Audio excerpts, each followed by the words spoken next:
Welcome back. It's 9:36. It's the story of an American dream turned toxic. The Sackler family, the owners of the company that makes the powerful and often addictive painkiller OxyContin.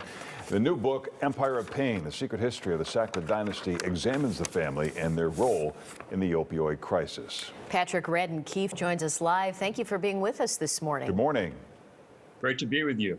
Talk about how much should they have known as owners of a big company like this? You always wonder how much they know about what's going on and how their drugs are performing. Do they get all that information? Do you think they knew right from the get-go that Oxy was a problem? Yeah, I think they sure did. This is one of the interesting things about the Sackler family is that they have owned this company for decades and taken billions and billions, I mean, at least $10 billion out of the company from OxyContin.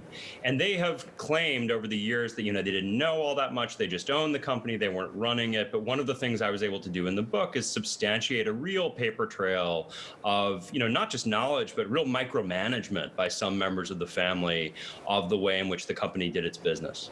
And so are there consequences pending? Well, it depends on how you mean consequences. The company ended up pleading guilty to felony charges for a second time at the end of last year. So this is the second time. They had pled guilty originally in 2007, again in 2020. Now remember, the family owns the company, and during that period of time when the company was committing felonies, they pulled $10 billion out of the company. The family has faced no criminal charges. They did settle civil charges with the federal government for about $220 million at the end of last year. But it remains to be seen what will happen. Almost every state in the union is suing Purdue Pharma. Roughly half the states are suing the Sackler family members individually. But the company, now that the family took all that money out, the company's in bankruptcy. So we'll see where it's going to go. What should they have done, or what should someone have done right from the get-go? Because I'm sure a lot of drugs get developed and you don't see what's going to come down the line. What should have happened and when? Well, I think they should have done more studies into the addictive and abuse potential of the drug before they released it on the market in the first place. I think they should have been more cautious in terms of how they marketed it. You've got to remember that when Purdue Pharma launched OxyContin in 1996, their big campaign was to say it's not addictive. They would go around and their sales reps told, thousands of doctors across the country, if it's prescribed to you by a doctor, it's addictive less than 1% of the time. I interviewed sales reps who said we would repeat that all day as a mantra, less than 1% of the time, it's addictive. Having said that, I think the real test for the family and the company was when they first start getting indications that that's not true, which is already happening in the late 90s when they're hearing that people are abusing it, they're overdosing, they're becoming addicted. At that point, I don't know that the answer was to pull the drug off the shelves, but I think they could have slowed down the marketing and taken a really hard look at the claims, the fraudulent claims they were making about the safety of the drug. Yeah, I wonder, are there conflicts of interest between these companies and their salespeople, and they're lobbying doctors and they're lobbying lawmakers? Does there need to be a new rule or new laws in place to maybe separate these worlds a little bit? Well, it's interesting. I mean, that's part of the story I was trying to tell in this book, actually tracing the family history back, well beyond OxyContin, back to the 1950s.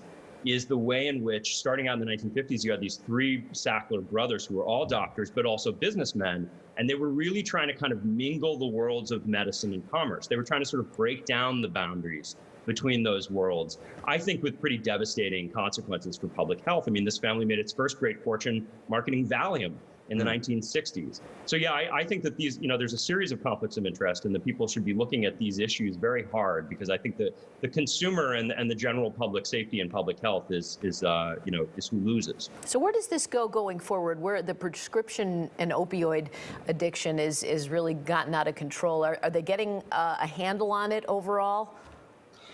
Well, I think the trouble is that, it's kind of metastasized. It's morphed into now a crisis about heroin and fentanyl. And these are illegal drugs, not prescription drugs, but many, many people who are abusing those drugs started with the on-ramp of prescription pills. So I think it's an incredibly complex issue. And unfortunately, as we've seen, it's only intensified during the pandemic. One thing I think we need to do is have resources to address the problem.